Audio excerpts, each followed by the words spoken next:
बिस्मिल्लाहिर्रहमानिर्रहीम। अस्सलाम वालेकुम। मैं हूं महरीन सबतैन। देख रहे हैं आप मेरा यूट्यूब चैनल और फेसबुक पेज। नाज़रीन, आमतौर पर लड़कियों को मज़लूम कहा जाता है। कहा जाता है कि उनको धोखा दिया गया, उनके साथ ज़्यादती हुई, उन्हें फंसाया गया, उनकी ज़िंदगी बर्बाद कर दी गई। लेकिन हर दफ़ा ऐसा नहीं होता। गो दूसरी तरफ भी जो लड़का है जिसका वाक़या किस्सा मैं बयान करने लगी हूँ, वो भी कोई इतना दूध का धुला नहीं। जो उसने किया वो भी दुरुस्त नहीं था। लेकिन वाक़या किस तरह पेश आता है। मंडी बहाउद्दीन के चिल्ड्रन हॉस्पिटल के बाहर 4 नौजवान लड़के इस एक नौजवान लड़के के साथ ऐसा क्या करते हैं? एक लड़की जिसकी ख़्वाहिश महँगे कपड़े, बड़े-बड़े होटल, रेस्टोरेंट, घूमना-फिरना, उसकी ख़्वाहिशात उसको किस भयानक अंजाम से दो-चार करती है। ये सब कुछ जानने के लिए इस कहानी को आखिर तक सुनिएगा। वो लड़कियाँ जिनकी ज़िंदगी में रोशनियाँ और रंगीनियाँ बहुत अहमियत रखती हैं, आखिर में वो अपना बेड़ा किस तरह गर्क करती हैं। वो नौजवान जो ऐसी लड़कियों से दोस्तियाँ करते हैं, उनका भी कैसा भयानक अंजाम होता है। ये वाक़या मंडी बहाउद्दीन का, जैसा कि मैं आपको बता रही हूँ, है। और विकी नामी ये नौजवान है, वक्कास इसका नाम है। और वक्कास जो है, वक़ार माज़रत के साथ, वक़ार जो है वो गैर शादीशुदा है, 29 साल 29 इयर्स उसकी एज है। और खूबसूरत नौजवान है, गुड लुकिंग, अपने आप को अच्छा तैयार-श्यार रखता है, गाड़ी-शाड़ी है, थोड़ा बहुत पैसा भी है। ये नौजवान जो है, ये बहुत से सोशल मीडिया पर लोगों के साथ चैट्स वगैरह करनी और लोगों से बातचीत होती थी। टिकटॉक भी बड़े शौक से देखता था और ऐसे में यही टिकटॉक देखते-देखते उसकी मुलाकात एक सबा नामी लड़की से होती है। अब सबा नामी लड़की जो है उसके साथ इसकी चैटिंग शुरू होती है, बातचीत जो है आहिस्ता-आहिस्ता आगे बढ़ती है, तो वक़ार को पता लगता है कि सबा तो शादीशुदा है। उसके बावजूद वक़ार उससे दोस्ती आगे बढ़ाता जाता है। यहाँ पर उसकी अपनी गलती भी शामिल है, शादीशुदा लड़की से दोस्ती करना। अब सबा जो है उसके साथ वक़ार की मुलाकात तय होती है। वक़ार बहुत अच्छा-सा तैयार होता है, तैयार होने के बाद वो सबा को मिलने के लिए जाता है। वहाँ पर इसने अच्छी गाड़ी, अच्छी घड़ी, अच्छे कपड़े पहने होते हैं। सबा उसको देखकर बड़ी मुतासिर होती है। सबा को लेकर वो रेस्टोरेंट जाता है, बेहतरीन खाना खिलाता है, उसके बाद शॉपिंग मॉल जाता है, उसे बेहतरीन कपड़े लेकर देता है, महँगे गिफ्ट उसको देता है। ये तमाम बातें सबा को बहुत इम्प्रेस करती हैं और यही सब कुछ तो सबा को पसंद था। आहिस्ता-आहिस्ता मुलाकातें बढ़ना शुरू होती हैं, मोहब्बतें बढ़ना शुरू होती हैं। सबा जब इसको बहुत अच्छे से लूट लेती है, बहुत अच्छे से इससे चीज़ें ले लेती है, तो अब उसका दिल इससे उकताना शुरू हो जाता है। जबकि वक़ार तो चाहता था कि अपने शौहर तक को छोड़ दे उसके लिए, लेकिन सबा अब इससे अपनी जान बचा लेती है। और एक और लड़का है तैमूर, उससे दोस्ती कर लेती है। इसको कहती है कि मेरे शौहर को पता लग गया, उसे शक हो गया है, मैं तुमसे नहीं मिल सकती। तो वो इसे कहता है कि तुम अपने शौहर को छोड़ दो, मैं हूँ ना मौजूद। लेकिन वो साफ इनकार कर देती है और उसे कहती है कि आज मेरी और तुम्हारी आखिरी मुलाकात है। ये बात किसी तरह से भी उस लड़के से, वक़ार से हज़म नहीं हो रही थी। तैमूर एक और लड़का जिससे इसकी सोशल मीडिया पर जान-पहचान होती है, टिकटॉक से वो भी इसको पसंद करता है। अब तैमूर वो लड़का था जिसकी गाड़ी वक़ार से भी बड़ी थी, पैसा जेब में उससे भी ज़्यादा था, वो ज़्यादा शॉपिंग कराता था, ज़्यादा घुमाता था और सबा का उसके साथ वक़्त बहुत अच्छा गुज़रता था। अब वक़ार जो है उसे सबा पे शक हो गया कि ये मुझसे झूठ बोल रही है। ये अपने शौहर की वज़ह से नहीं बल्कि किसी और वज़ह से मुझसे दूर हो रही है।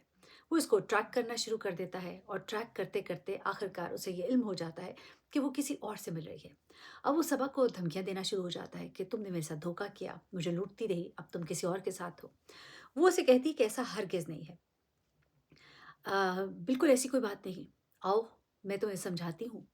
सबा जो है अपनी बहन से बात करती है। सबा की बहन जो है वो भी एक ऐसी ही लड़की होती है जो लोगों को अपने जाल में फँसाती है, टिकटॉक पर वो भी वायरल होती है। अब सबा जब अपनी बहन से बात करती है तो वो उसे कहती है कि ऐसा करो, उसको बुलाओ और उसको डराओ। डराने के लिए अब ये दोनों बहनें तैमूर से बात करती हैं। सबा तैमूर को बताती है कि ये मेरा टिकटॉक का एक फ़ैन है, मेरे पीछे पड़ा हुआ है, मुझे बहुत तंग कर रहा है। तो तैमूर को बड़ा गुस्सा आता है। तैमूर कहता है कि उसकी ऐसी की तैसी, गाड़ी भी बड़ी थी, दोस्त यार भी थे, अय्याश भी था। कहता है कि बुला लो उसको, मैं सीधा कर दूँगा उसे। अब क्या होता है कि सबा जो है अपनी बहन के कहने पर और इस आस में कि तैमूर जो है वो मेरे साथ खड़ा है, वो वक़ार को कहती है कि अच्छा चलो एक मुलाकात करते हैं। मुलाकात के लिए हैरत-अंगेज़ तौर पर जो जगह सेलेक्ट की जाती है, वो होता है चिल्ड्रन हॉस्पिटल। चिल्ड्रन हॉस्पिटल में अब एक अजीब-सा मंज़र होता है जिसे वीडियो कैमरे में कैप्चर भी किया गया। देखा जाता है कि जनाब ये एक गाड़ी जो कि यहाँ पर एंटर होती है और इस गाड़ी में एक लड़का और एक लड़की जो है वो सवार हैं और गाड़ी अस्पताल में दाखिल होती है तो पार्किंग एरिया में इसे खड़ा किया जाता है। दोनों बाहर आ जाते हैं। अचानक ही सामने से 4 आदमी आ जाते हैं, जिनके हाथों में पिस्तौल होते हैं। अब वो लड़की जो इस लड़के के साथ मौजूद थी, वो इस लड़के को छोड़कर जाकर उन 4 लड़कों के साथ खड़ी हो जाती है। ये तमाम मनाज़िर जो हैं बाकायदा तौर पर वीडियो में कैप्चर किए गए। आखिर ऐसा क्या था कि ये लड़की जो उसके साथ आई, इसे छोड़कर उन 4 लड़कों के साथ जाकर खड़ी हो गई। इसका जब अफ़्ताह खुलता है तो फिर एक बड़ी ही अजीब-ओ-गरीब कहानी जो मैंने आपको बताई सामने आती है। अब होता क्या है उस दिन कि जनाब ये जब उन लड़कों के साथ जाकर खड़ी होती है, तो तैमूर जो है उन लड़कों में से एक होता है और वो वक़ार को कहता है कि तुम आज के बाद इसके पीछे नहीं आओगे। अगर आओगे तो हम तुम्हें जान से मार देंगे। अब तैमूर का ये ख़्याल होता है कि जब मैं इसको पिस्तौल दिखाऊँगा, मैं इसको यूँ डराऊँगा और इतने मशटंडे से लड़के मेरे साथ खड़े होंगे, तो ये डर जाएगा।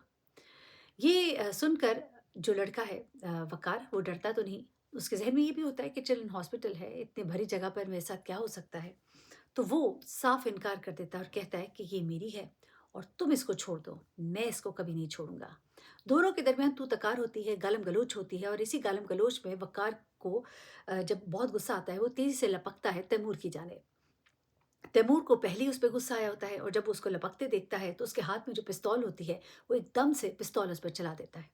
जैसे ही पिस्तौल चलाता है, तो वो ज़मीन पर गिरता है, तड़पना शुरू कर देता है, खून हर तरफ बिखर जाता है।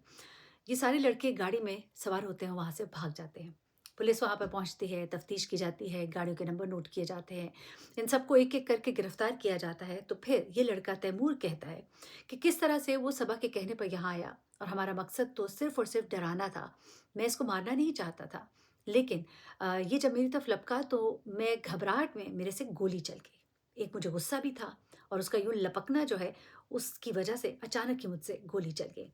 ये ख़ास तौर पे मैं कहती हूँ कि ये जो आपके हाथों में असलहा होता है, ये इतना कॉमन है और इसको गुस्से में इस्तेमाल जिस तरह से हो जाता है इसका, एक लम्हे में अगले बंदे की जान चली जाती है। ये पुलिस उसके बाद सबा और उसकी बहन दोनों को भी गिरफ्तार करते हैं, शामिल तफ्तीश है और शामिल जुर्म है, प्लानिंग के में शामिल है। सबा साफ मुकर गई। उसने कहा कि मैंने तैमूर को हरगिज़ नहीं कहा था कि तुम मारो। मैंने तो इन्हें गन तक लाने को नहीं कहा था, न जाने ये क्यों पिस्तौल ले आए।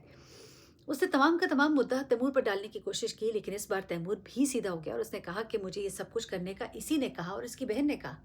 हम तो पिस्तौल नहीं लाना चाहते थे, हमें पिस्तौल लाने के लिए भी सबा ने ही मजबूर किया।